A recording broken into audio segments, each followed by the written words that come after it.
There's a moment in every civilization story when the noise becomes unbearable, when truth drowns beneath entertainment and power starts to eat itself alive. Empires don't just fall because they get invaded. They collapse when they can no longer remember why they existed in the first place. Look around. Debt spiraling, trust fading, narratives rewritten in real time. Every empire thinks it's different, until it isn't. And here's the pattern most people never see. Collapse isn't the end. It's the reset, the bridge between an old illusion and a new order. When Rome fell, the world didn't end. It reorganized. When monarchies crumbled, democracy rose from their ashes. When gold died, paper was born. And now, when paper dies, what comes next? The final act of the historical cycle. The moment collapse turns into creation. But before we rush ahead, you have to understand how we got here. Because the pattern is ancient, and it's repeating right now, right beneath your feet. Civilization has always moved in cycles, 7 stages that echo across thousands of years. Birth, growth, prosperity, decadence, decline, collapse, and finally, reset. Most people only study the fall, but the real story begins after collapse, in that quiet moment when everything familiar disappears. That's when the rules change. That's when the next power steps forward. Unseen, unchallenged, unstoppable. Right now, humanity stands on that line again. The systems that carried the last century, the dollar, global trade, political institutions, media, and trust, are all showing the same symptoms of late-stage empires: moral decay, institutional rot, and economic exhaustion. It's not random. It's the rhythm of history, and the rhythm is hitting its final note. In this episode, we'll travel through time, from the ruins of Rome to the rise of America, from gold-backed empires to algorithmic money, from the illusion of control to the rebirth that chaos always brings. This isn't about fear, it's about pattern recognition. Because the more you understand how systems die, the more clearly you can see how new ones are born. Every empire believes it's eternal, until history whispers the same quiet words: your time is up. And when that whisper comes, there are 2 kinds of people: those who panic and those who prepare.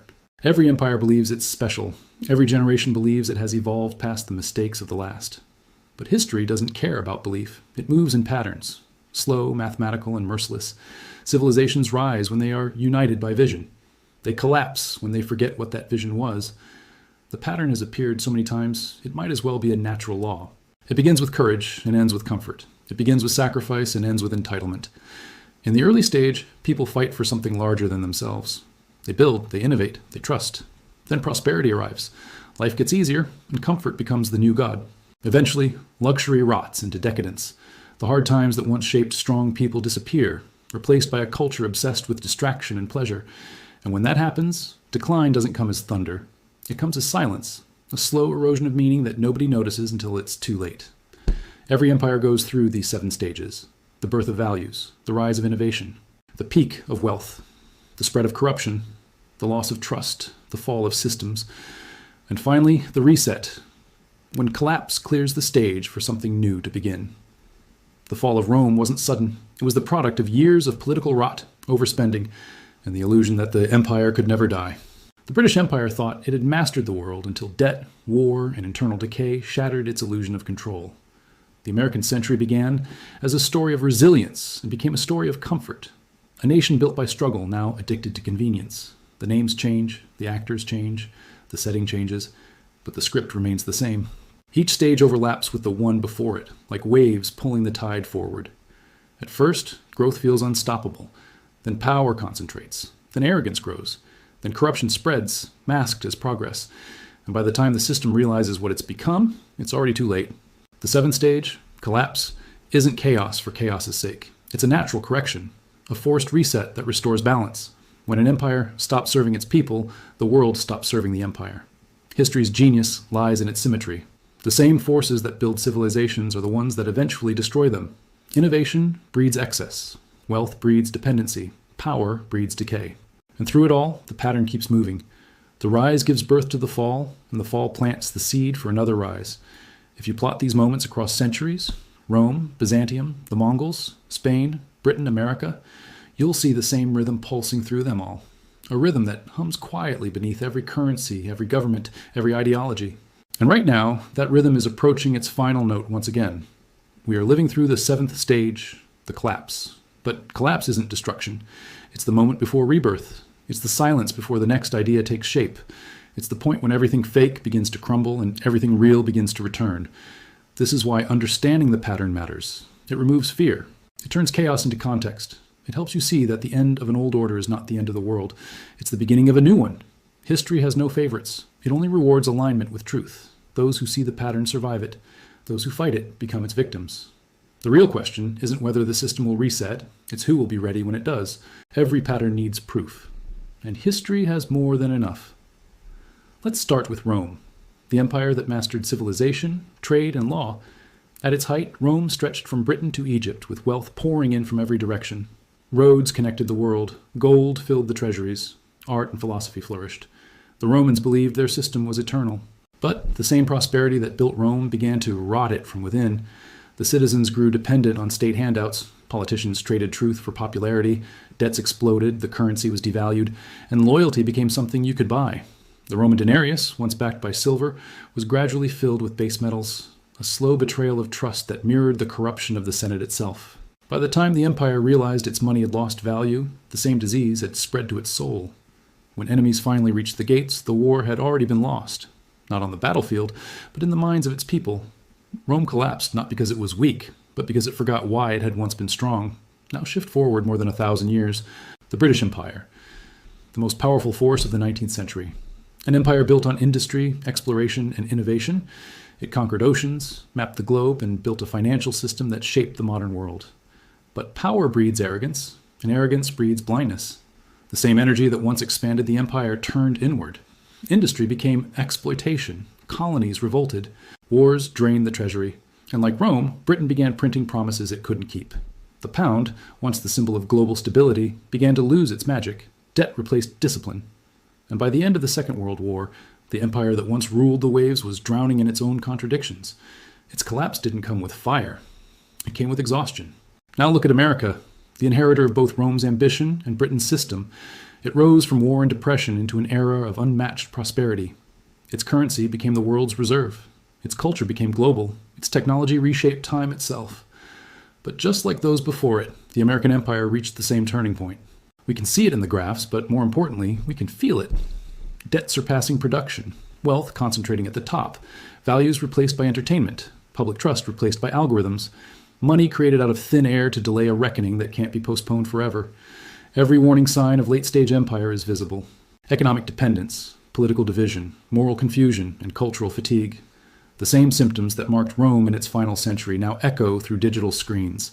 The story repeats, not because people don't study history, but because they refuse to believe it applies to them. Every empire thinks it has one more trick left, one more invention, one more bailout, one more miracle. But the pattern never negotiates. The truth is brutally simple. When a system becomes too complex to sustain itself, it collapses under the weight of its own illusion. When the currency loses meaning, trust disappears. When trust disappears, unity fractures. And when unity fractures, history moves on. But collapse, again, isn't just death. It is the clearing of the field, the removal of the old growth that no longer serves life. After Rome came the Renaissance. After Britain came the age of America. And after America, something new is waiting to be born. Every fall, no matter how painful, is the soil for the next rise. That is the proof written into history's rhythm, that destruction is never the end, it's transformation disguised as loss. Look around carefully and you'll see the pattern staring back.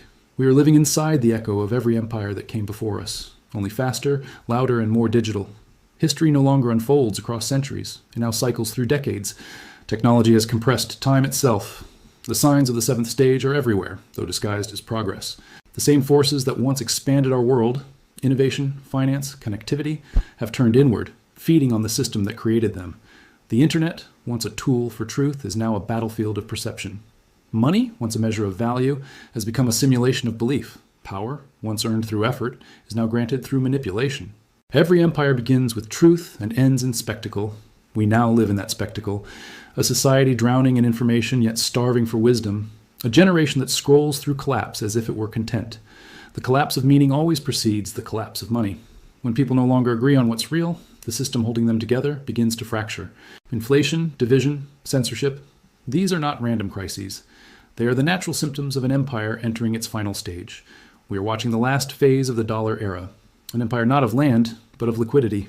For nearly a century, America's financial system has functioned as the world's bloodstream. Every trade, every commodity, every reserve depended on its pulse. But now, that pulse is weakening. Debt has replaced productivity. Speculation has replaced creation. Narrative has replaced reality. The same illusion that destroyed Rome's currency and Britain as empire now hides behind digital screens. Trillions printed with a keystroke, defended with confidence instead of collateral. And yet, deep beneath that illusion, a quiet shift is already underway. Nations are beginning to trade outside the dollar. New alliances are forming in silence. Technologies like blockchain, AI, and digital identity are laying the foundation for a new global architecture, one that doesn't need permission from the old order. This is not just an economic story, it's a spiritual one. Humanity always builds systems that reflect its consciousness. And when consciousness evolves, the system must break so it can be rebuilt. That SY collapse feels chaotic, because the old version of reality is dissolving faster than people can accept it. Every reset begins with denial. People cling to the familiar, even when it no longer works. They defend illusions, because truth feels like loss. But history shows what happens when illusion becomes law. The fall becomes inevitable. You can already sense the fatigue. The headlines recycle the same panic. The markets dance on the edge of unreality. People are connected to everyone, yet feel closer to no one. Society has become a theater of noise, where every crisis is both real and irrelevant, every outrage both genuine and performative. This is what the late stage of empire looks like in the digital age. A civilization that confuses awareness with wisdom, reaction with change, and comfort with freedom. But beneath all that noise, something else is forming. The beginning of the reset. You can feel it in the rise of alternative systems, in the hunger for meaning, in the quiet realization that the old institutions no longer hold the answers. The next world order isn't being declared on TV, it's being coded, built, and imagined in silence. We are witnessing not just the end of an empire, but the birth of a new human era, one that might replace hierarchy with networks, centralization with decentralization, control with transparency. And just like every collapse before it, the transformation won't be fair, equal, or clean. It will be turbulent. It will test every belief people hold about security, money, and power. But it will also reveal who's awake enough to see beyond the smoke. Because history doesn't just reward power, it rewards awareness.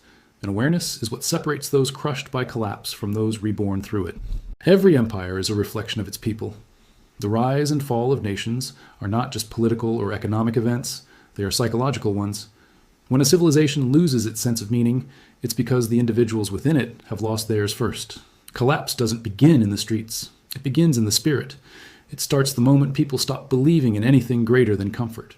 When survival becomes the highest goal and pleasure replaces purpose, the foundation quietly cracks. History doesn't repeat because systems fail. It repeats because people forget.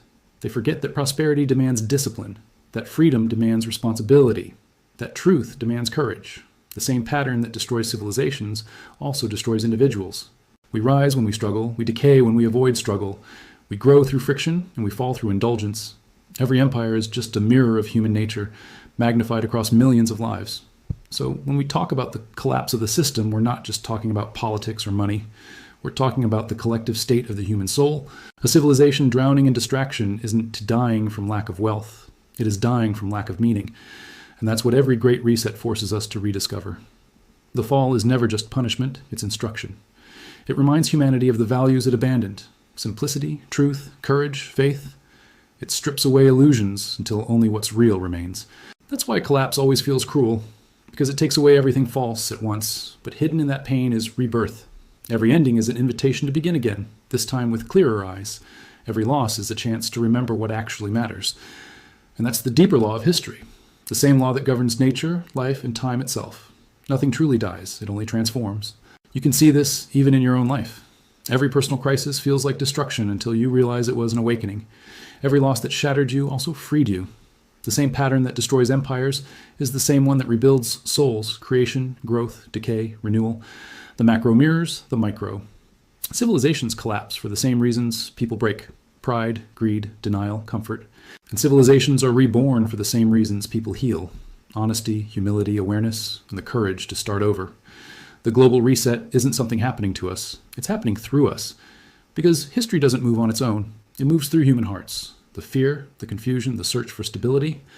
These are the birth pains of a new consciousness, a new way of being. We are living through a transformation, not an apocalypse. The world isn't ending, it's updating. And like all updates, it's messy, unstable, and uncomfortable, but necessary. When old systems die, they take their illusions with them. When the smoke clears, truth becomes visible again, and in that clarity, we get to decide what comes next, not as nations, but as people. This is what the reset truly means. It's not the rise of a new government or currency, it's the return of alignment between what we create and what we believe. It's the moment we stop outsourcing meaning and start rebuilding it within ourselves.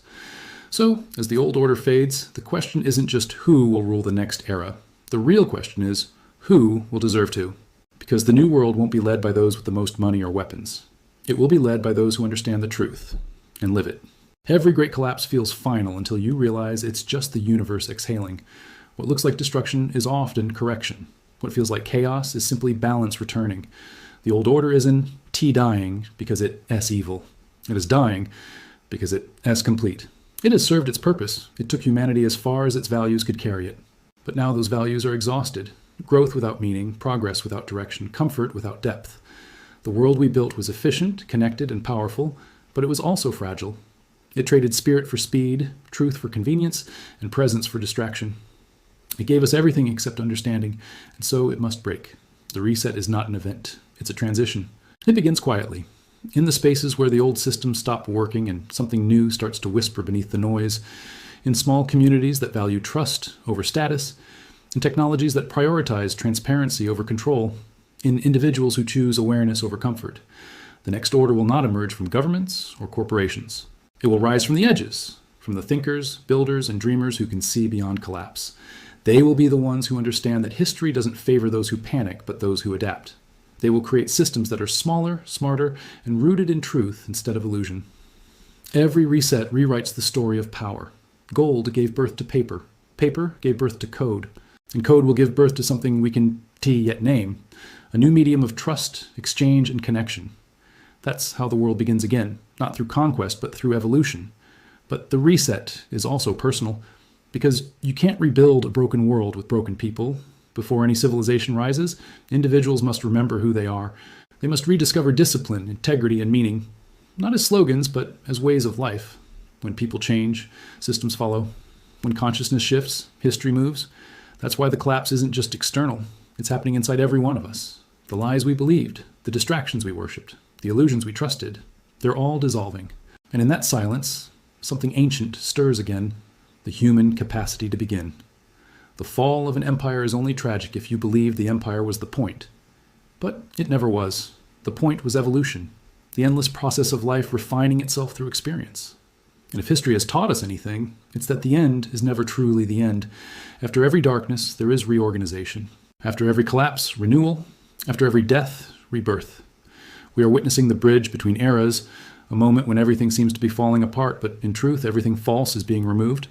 The next stage won't be defined by nations or currencies. It will be defined by consciousness, by what humanity chooses to value next. So as the old world cracks and the noise grows louder, don't mistake decay for defeat. This is what transformation looks like from the inside. It's messy, it's painful, it's necessary. And one day, when the dust settles, people will look back on this time not as the end of civilization, but as the beginning of its next chapter. Stage 7 collapsing into Stage 1, death giving birth to creation. The final note resolving into silence before the music begins again. The reset has already begun. The only question left is, when the new order rises, who will you be in it?